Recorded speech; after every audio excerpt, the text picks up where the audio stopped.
Good morning, everyone. I'm Vince Lancy, and today's market rundown will be discussing the LBMA's Miami conference, as well as some news coming out of Hong Kong about their own gold aspirations, or continued aspirations, I should say. The dollar is down 4 at 103.48. 10-year yields at 403.6, up 1, almost 2. S&P 500 is 58.66, up 28. The VIX is the VIX is down 20 at 1937. Gold is near its highs of the evening, which are all-time highs for the gold. At 28, 26, slow down, getting ahead of myself. 26.86, up 13 bucks. Silver is 31.84, up 17 cents. Playing catch up. It was lower when gold was higher last night. So, you have those people putting that trade on, that BRICS event trade, buy gold, sell silver, reduce margin requirements.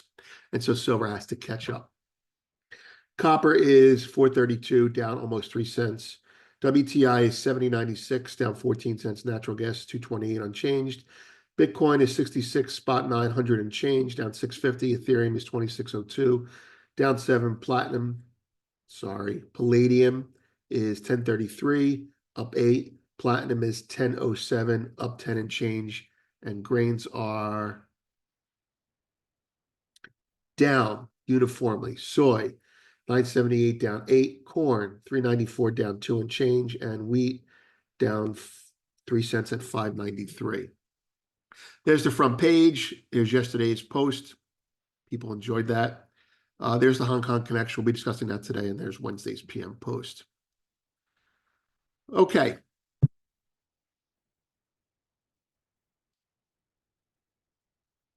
The LBMA, we'll just go right to that page, right? We can talk about the charts here. The LBMA 2024 conference, the members were polled and they like silver over gold this year. Here's what the LBMA survey found. Silver, 45% expected. Here, I'll just throw this picture up there. It's actually better looking.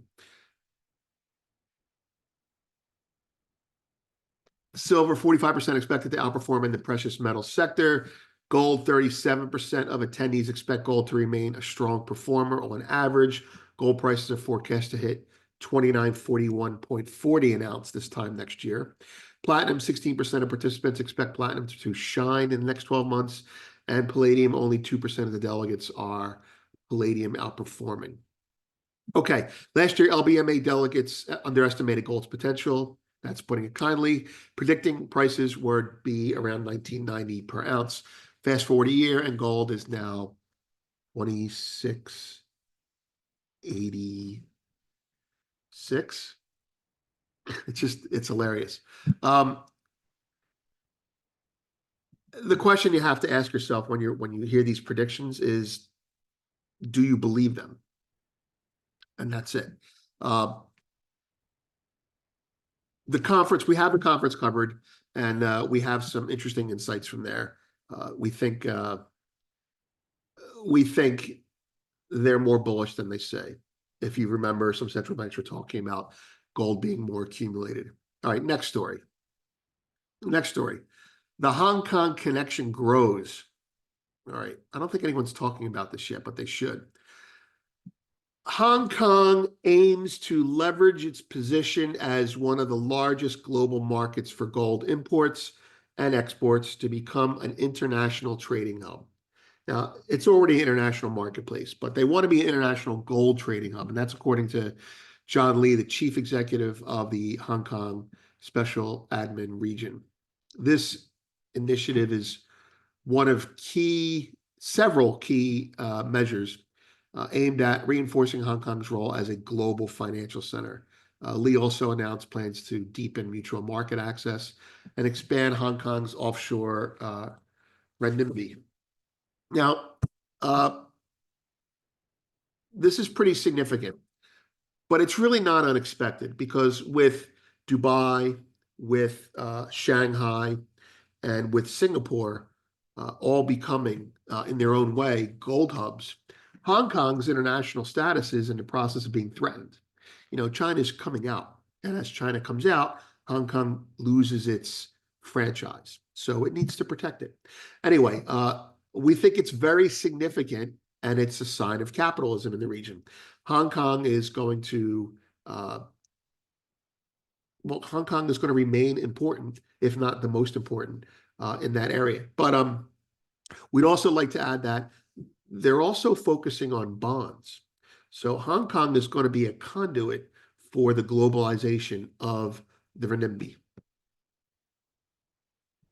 Okay, next. We have both of those stories, LBMA 2024 and the Hong Kong Connection Grows. Those are both unlocked with some bonuses for premium at the bottom. In market news, I'm not going to go through the stories, but I'm just going to say that everything here is reality biting back. ASML, even if it's not good news, ASML, chips, okay? Banks made money off of trading. Amazon is going nuclear. Luxury shares tumbled. People aren't buying stuff anymore, all right? United Airlines, strikes, share buybacks. General Motors is going to start doing lithium mines. I mean, come on, this is the future, right? And US mortgage rates rose sharply. So it's a nice little microcosm, I think. Before we go to the charts, in premium at the bottom, we didn't cover it today, but it's in there. Goldman Sachs has a new report out covering Aussie mines, and they prefer mid caps because of the discounts. And they actually downgrade a couple companies while they're upgrading a couple others. And to hear that coming out of them, taking at surface value, if they're going for mid caps in Aussie land or in Oz, right? You'd have to think about that spilling over into Europe and the US as well. So perhaps they're getting positioned for the next leg higher in US miners as well. Anyway, we have that there for you, and let's take a look at the markets now. There's the daily gold chart. Now, we said as long as it holds the lower white line, we think the level is going to be 27.25, 27.23 in that area. And so far, so good. Yesterday, the market had a tepid, I can't believe you're calling like all-time highs tepid. A tepid new all-time high settlement, I believe. It's hard to tell. Bloomberg spot had it higher than this screen does. And nobody stopped it. It wasn't stopped yesterday. It stopped after the 9 a.m. Fund liquidation.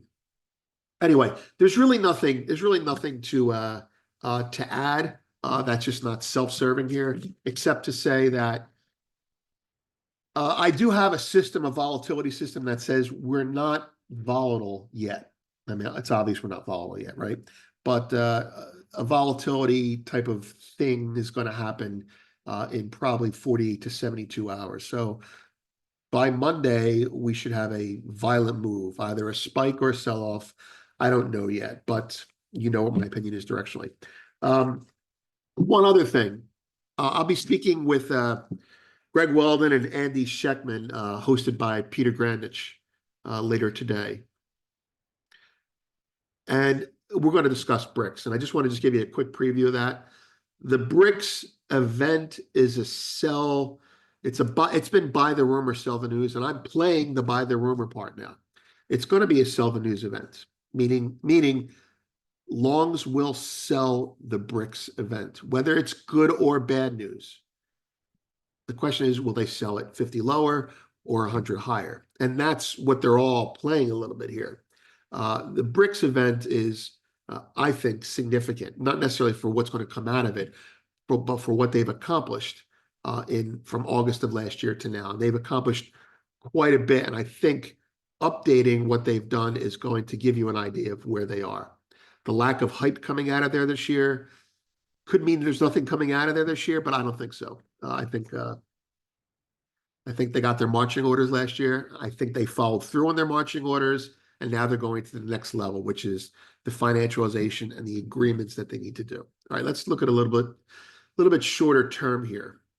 All right, this is the system that I'm talking about.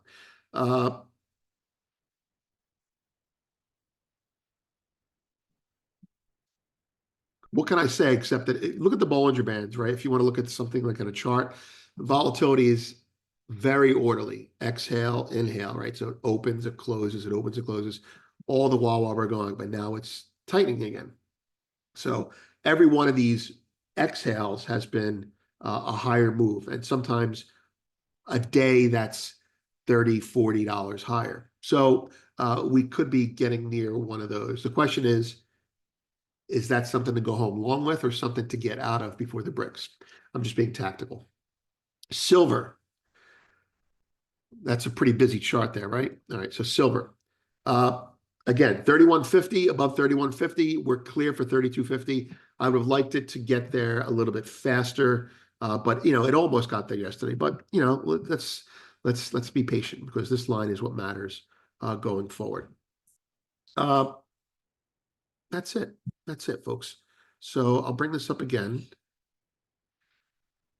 This has been a pleasure. Tomorrow, we're going to discuss a new report by RBC, literally like titled Silver Stackers Report. Now, it's not about stacking coins, but they do have some lovely charts on silver supply and demand, as well as gold too. But it's a very silver-oriented chart. Have a great day.